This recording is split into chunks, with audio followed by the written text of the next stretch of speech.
And now I am a citizen of Cote St. Luc, just like all of you. And it feels great.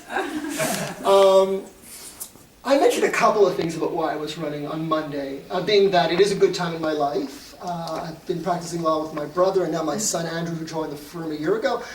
And I feel that it's time for me to do what I love the most. I enjoy the practice of law very much, but I enjoy politics more, and particularly the experience I've had in Cote St. Luc. So I want to be a full-time mayor, and I want to be a part-time lawyer that doesn't see clients but still manages the firm, and I'm lucky to have a brother and a son who are there to take over clients for me. So that's one of the reasons why I really feel I'm lucky that it's a good time for me to do it. And the other thing I mentioned was that I am a consensus builder, and I want to touch upon that, and I will, going back a little further in time than I did on Monday night. And that I also feel that Anthony has said many times during his campaign, and I felt that way too, is that one person makes a difference. So those are really the three reasons why I really think it's the time for me to run for mayor. In 1984, I would say that was a turning point for me in my life. I was 23 years old, and I entered first year law school, and I met my wife. I'm going to say the things of matters of importance. So in March, I met my wife, Elaine. So it's almost 32 years ago. That's all that counts. That's it. Speech is over. That was an exciting thing in 1984. And we have been on a fantastic journey together, and our children have been on terrific journeys too, and very proud of them, as I just mentioned. But the other things that were going on with me at the time is I was involved with Blossom Pool from the age of 18 as a lifeguard. And in 1984, I was manager of the pool, and I was returning as manager of the pool. And I looked at Blossom Pool when I thought of Cote St. Luc as sort of a microcosm of Cote St. Luc. It had everything that Cote St. Luc had, but smaller. There was a board of directors who I had to respond to. I had to manage the pool and make sure to meet a budget and come within that budget. There were 500 family members who were, to me, like the residents of Cote St. Luc, that I had to make sure that they were all happy. And there were programs that they wanted to have there, like camp and fun days and social activities for the adults. And I was a 23-year-old manager, and I was taking this very seriously, and I always wanted to come up with new ideas and how to make everybody happy. And I think that was the first time I learned about being a consensus builder, because it wasn't just about consensus amongst my management team and getting respect from my lifeguards, but also ensuring that the board of directors were happy and that the members, who all felt that they were my boss because they were paying the fees, they were owners. They all paid their fee every year, and they were owners. So I learned a lot about consensus building there. And the other thing I was doing in 1984 is I was involved with Combined Judicial Appeal, and there was a group called the Young People's Federation, 18 to 25-year-olds. And I was the president, and it was the first time that I had the role of managing a board of 40 young people between the ages of 18 and 25, and an executive of 9 people. And they all had different ideas of what they wanted to do, how we were going to raise money, and what type of fun activities we should do. So I had to learn about being a consensus builder there. And if I wasn't busy enough being in law school and with my new girlfriend and managing Blossom Pool and Combined Judicial Appeal, there was somebody else running as Member of Parliament for Mount Royal at the time, a new candidate. Her name was Sheila Finestone. And there was a group of young liberals, and there was a guy that was president of the Young Liberals, which is also a group of 18 to 25-year-olds, who came to me and said that he would like me to come to one meeting. Just come to one meeting and see what it's like, the Young Liberals of Mount Royal. So I went to one meeting, and then he convinced me to be president and take over from him. So there, once again, I had to learn how to deal with a group of people at the age of 23 and how to build consensus. So I think 1984 was a good year for learning how to be a consensus builder. But then we jump forward to 1989. And Glenn Nashon comes to me and says he's running. We've been friends with the Federation, with the Jewish Adult Programming Society, and he says he's running to be on council. And I wasn't involved with politics at the time, except for it's federally, but I was not involved municipally in politics. And Glenn asked me to help him out, and we did. We worked our best during that by-election. There was a by-election for Schuster's seat, because he had passed away. And he didn't make it that year. But the next year, in 1990, he ran and encouraged me to join him and run too, and we both made it, along with Ruth Kovac. We were sort of like a threesome, working to get on council. And I have to thank Glenn for that, because I think I'm only really involved in municipal politics today, thanks to your encouragement. So thank you, Glenn. And so I was on council from 1990 to 2001, and then, as you know, we became the megacity, and then we formed the Cote St. Luc Demerger Committee with Ruth Kovac, Glenn Nashon, and Anthony. who are the co-chairs of my campaign. Thank you. Ruth couldn't be here tonight. She apologizes, but they are the co-chairs, and thank you so much as my managers. You're going to make sure that I win. Guys, counting on you. They never lose. Yeah, we got our city back. Payback time. Yeah, we got our city back. So then we did get our city back in 2005. And as Anthony, and it's been a wonderful 10 years. But some of the highlights for me over the years, I would say the first highlight for me, and I notice that particularly with Anthony and Glenn and myself, our path through politics with respect to important issues seems to always have been the same. And the first thing that was really important to us at the same time, although I didn't know Anthony that well, I was just getting to know him, was around the referendum in 1995.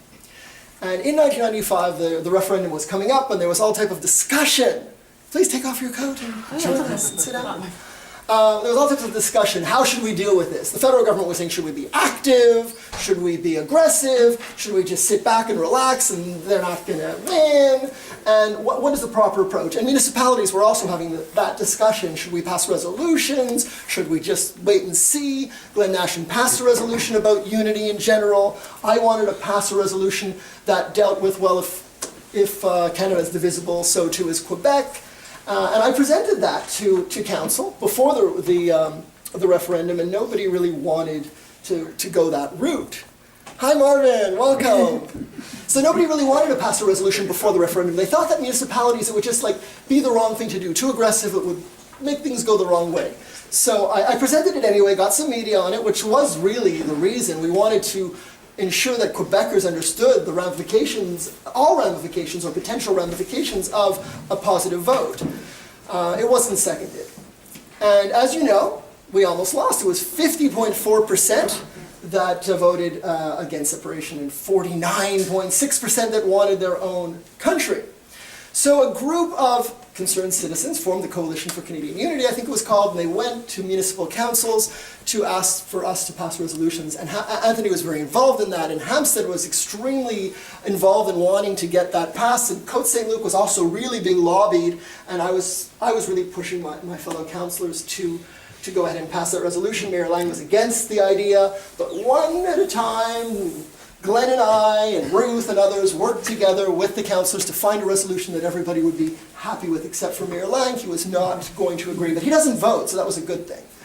So we got all of the 8 councillors to finally agree, and Irving Adeski, I believe at the time, did not want to pass it until another city would pass it first.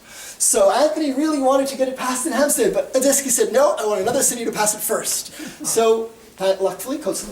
Luc passed it, and Hampstead passed it, and then 47 other municipalities passed similar resolutions representing about 1 million people in Quebec. And as a result of those resolutions, when the Clarity Act was written by the federal government, which deals with all the potential things to consider in the event of a referendum that's positive, the issues of borders is included in the Clarity Act. So it shows that municipalities can get involved in issues that are not just municipal, and it's important for people to do that, and that's why, as Anthony always said in his federal campaign, one person can make a difference, and those many people who worked for that really did make a difference, and hopefully, I believe we're in a stronger situation today in Canada, partially because of that, and for many other factors, and I feel much more comfortable in Canada as a federation today.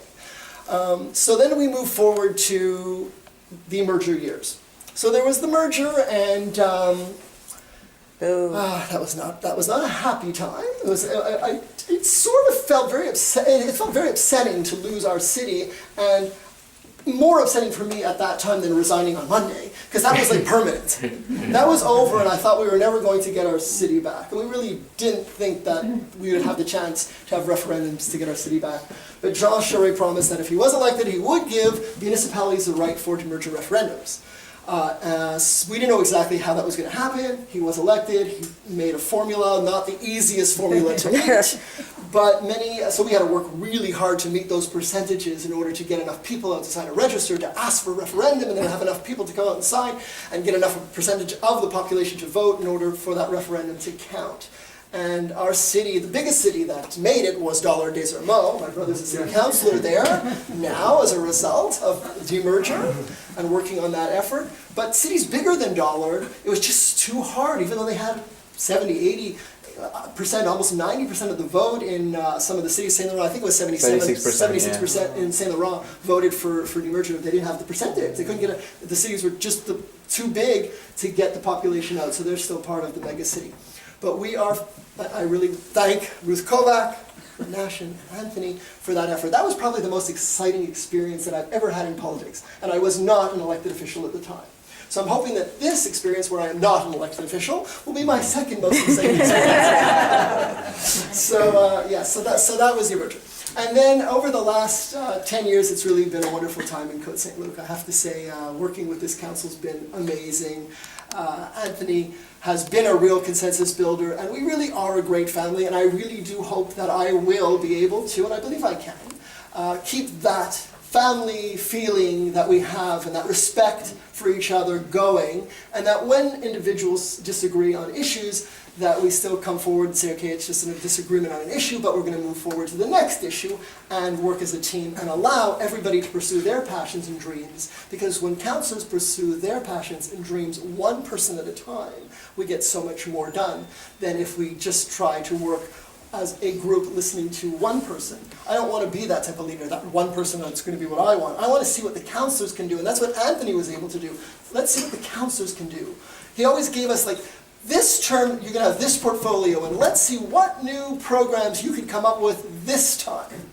And that was exciting for us. What's the new program? So, okay, I came up with the Dramatic Society. He came up with VCOPs. I mean, you think, okay, I'm being given this ability to come up with something new, and the mayor's going to support me. Let's come up with new stuff that the city of Cote St. Luc will appreciate and will empower residents to participate in making this city a better place. So there's always more ideas, there's always new things that individuals can come up with. And I know our city is a wonderful city because the residents are so interested in participating, whether it's in VCOPs or in the CATS committee or environmental issues or emergency medical services. I see Miranda here, good for you being a volunteer there.